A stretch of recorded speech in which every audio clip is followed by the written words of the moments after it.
नमस्कार। आज की बड़ी खबरों में आपका बहुत बहुत स्वागत है। मैं हूं आपके साथ नीतू झा। आज के बुलेटिन में सबसे पहले बात होगी राहुल गांधी की बिहार वोट अधिकार यात्रा के दौरान सुरक्षा में भारी चूक की। बुलेटिन की अगली खबर में बात होगी प्रधानमंत्री नरेंद्र मोदी 25 और 26 तारीख को अहमदाबाद में 2 घंटे पैदल ही रोड शो करेंगे। उस दौरान प्रधानमंत्री नरेंद्र मोदी वहां की जनता को 5477 करोड़ रुपए की कई विकास परियोजनाओं की सौगात देंगे। सीएम योगी ने कांग्रेस पर निशाना साधते हुए कहा कि 8 साल पूर्व उत्तर प्रदेश में दंगा मुक्त और माफिया मुक्त होगा। तेजस्वी यादव पर आखिर क्यों महाराष्ट्र और यूपी के बाद दिल्ली में एफआईआर दर्ज हुआ है। बुलेटिन के आखिरी में बात होगी कि तेजस्वी यादव ने आखिर क्यों चिराग पासवान को दी शादी करने की सलाह। ये तो थी सुर्खियां। अब बात करते हैं तमाम बड़ी खबरों की। दिल्ली में झमाझम बारिश, यूपी, बिहार और राजस्थान में कैसा रहेगा मौसम का मिजाज। आईएमडी का लेटेस्ट अपडेट जारी। देश भर में मानसून सक्रिय है। दिल्ली एनसीआर से बिहार तक बारिश हो रही है। मौसम विभाग ने हिमाचल और उत्तराखंड में अगले 7 दिनों तक भारी बारिश की चेतावनी दी है। दिल्ली एनसीआर में हल्की बारिश से तापमान में गिरावट आई है। उत्तर प्रदेश में भी बारिश का येलो अलर्ट जारी किया गया, जबकि बिहार के 29 जिलों में भारी बारिश की संभावना है।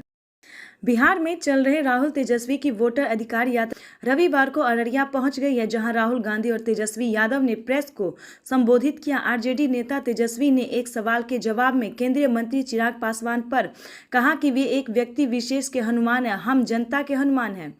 तेजस्वी यादव ने कहा कि चिराग पासवान आज कोई मुद्दा नहीं, उन्हें सलाह जरूर दूंगा। वह हमारे बड़े भाई हैं और उन्हें जल्द से जल्द शादी कर लेनी चाहिए। इस बीच तेजस्वी यादव को जवाब देते हुए लोकसभा में विपक्ष के नेता राहुल गांधी ने कहा, यह बात मुझ पर भी लागू होती है। ये सुनकर सब हंस पड़े। मुख्यमंत्री योगी आदित्यनाथ ने शनिवार को कहा कि 8 वर्ष पूर्व तक कोई भी सोच नहीं सकता कि उत्तर प्रदेश दंगा मुक्त और माफिया मुक्त होगा, पर आज दंगा मुक्त और माफिया मुक्त उत्तर प्रदेश हकीकत है। उन्होंने कहा कि अब उप्र के माफिया प्रवृत्ति हावी नहीं हो सकती, क्योंकि इसे जड़ से उखाड़ दिया गया है। उन्होंने कहा कि अब गुंडे यहाँ बहन बेटियों और व्यापारियों के लिए खतरा नहीं बन सकते। मुख्यमंत्री योगी आदित्यनाथ ने गोरखपुर में 2 मंडपम मानबेला व रप्ती नगर विस्तार योजना का लोकार्पण करने के बाद मानबेला में उपस्थित जनसमूह को संबोधित कर रहे थे। दोनों कल्याण मंडपम का निर्माण गोरखपुर प्राधिकरण जीडीए द्वारा 2 करोड़ 65 लाख तथा 85 लाख करोड़ रुपए की लागत से कराया गया है। एक बयान के मुताबिक मानबेला में बने कल्याण मंडपम के लिए मुख्यमंत्री अपनी विधायक निधि से धनराशि दे रही है। कल्याण मंडपम के लोकार्पण समारोह में योगी ने कहा कि उत्तर प्रदेश सकारात्मक बदलाव इसलिए आया क्योंकि 2017 से जनता ने अच्छी सरकार चुनी और एक अच्छी सरकार अच्छे करने के लिए सोच सकती है। मुख्यमंत्री ने कहा कि उत्तर प्रदेश में निवेश, फोन लेन कनेक्टिविटी, बंद कारखाने को दोबारा शुरू करने, नए उद्योग लगवाने के बारे में कोई सोच भी नहीं सकता था, पर आज देश में सबसे ज्यादा निवेश उप्र में हो रहा है तथा बड़े बड़े उद्योग लग रहे हैं। सीएम ने मानबेला के जिस क्षेत्र में कल्याण मंडपम का लोकार्पण किया, वह क्षेत्र 2017 तक इंसेफेलाइटिस की चपेट वाला माना जाता था। मुख्यमंत्री ने कहा कि 8 वर्ष पूर्व इस सीजन में इस बीमारी इंसेफेलाइटिस से बहुत सारे बच्चे काल के गाल में समा जाते थे। बीमारी मानसिक का भी इलाज किया सीएम योगी।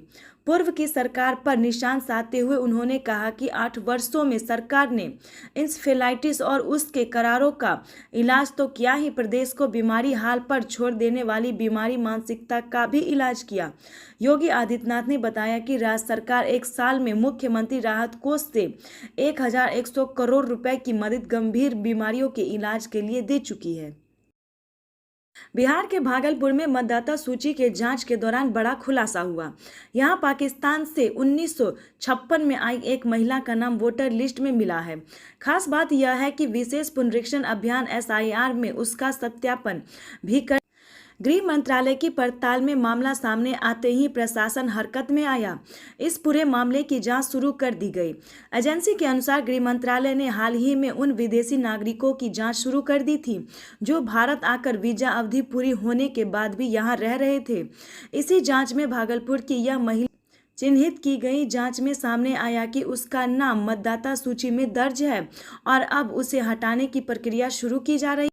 Booth level officer BLO Farzana Khajan ने बताया कि उन्हें विभाग से एक पत्र मिला था जिसमें महिला के पासपोर्ट का नंबर भी शामिल था। क्रॉस चेक करने पर पता चला कि महिला का नाम वोटर लिस्ट में है। इसके बाद उन्होंने विभागीय आदेश के तहत उसका नाम हटाने की प्रक्रिया शुरू कर दी। फरजाना खजान ने बताया कि मुझे 11 अगस्त को गृह मंत्रालय से नोटिस मिला। बिहार में चल रही वोट अधिकार यात्रा के 8वें दिन कांग्रेस सांसद राहुल गांधी और RJD नेता तेजस्वी यादव बाइक पर नजर आए। राहुल गांधी ने पूर्णिया में बुलेट चलाई और उनके पीछे प्रदेश कांग्रेस अध्यक्ष राजेश राम बैठे दिखे। दोनों नेता ने करीब 2 किलोमीटर तक बाइक यात्रा की और बीच रास्ते में एक ढाबे पर रुककर चाय भी पी। इस दौरान सुरक्षाकर्मी में चूक भी देखने को मिली जब एक युवक अचानक सुरक्षा घेरा तोड़कर राहुल गांधी की बाइक तक पहुंच गया और उन्हें किस करने की कोशिश करने लगा। हालांकि सुरक्षा कर्मियों ने तुरंत युवक को हटाकर हिरासत में ले लिया। यात्रा के दौरान राहुल गांधी ने प्रेस कॉन्फ्रेंस में दावा किया कि बिहार की जनता वोट चोरी के खिलाफ कड़ी है। उन्होंने कहा, हमने जो कहा कि वोट चोरी हुई है उस पर करोड़ों बिहारी यकीन करते हैं। यही वजह है कि यात्रा को इतना समर्थन मिल रहा है। चुनाव आयोग की जिम्मेदारी सही वोटर लिस्ट देना है, लेकिन महाराष्ट्र, हरियाणा और कर्नाटक में उसने यह काम नहीं किया। हम दबाव बना रहे हैं कि चुनाव आयोग का रवैया बदले। हम बिहार में वोट चोरी नहीं होने देंगे। राहुल गांधी ने यह भी कहा कि यहाँ छोटे छोटे बच्चे भी उनके कान में आकर कहते हैं वोट चोरी। उन्होंने इसे बिहार की राजनीतिक जागरूकता का सबूत बताया। वहीं तेजस्वी यादव ने चुनाव आयोग पर तीखा हमला बोला। उन्होंने कहा कि अब चुनाव आयोग नहीं रहा, यह गोदी आयोग बन गया। अब गोदी आयोग बन गया है। बीजेपी का सेल और कार्यकर्ता बनकर काम कर लोकतंत्र, संविधान और वोट के अधिकार को बचाने के लिए ही यह यात्रा निकाली गई है। गांव-गांव जाकर यह साफ दिखा है कि चुनाव आयोग की साख अब खत्म हो। प्रधानमंत्री नरेंद्र मोदी 25 और 26 को 2 दिवसीय गुजरात दौरे पर रहेंगे। इस दौरान वे अहमदाबाद, गांधीनगर, मेहसाना में कुल 5477 करोड़ रुपए के विकास कार्यों का शिलान्यास और लोकार्पण करेंगे। पीएम मोदी शाम 6 बजे अहमदाबाद पहुंचेंगे, जहां वे 1.5 किमी लंबा रोड शो भी करेंगे।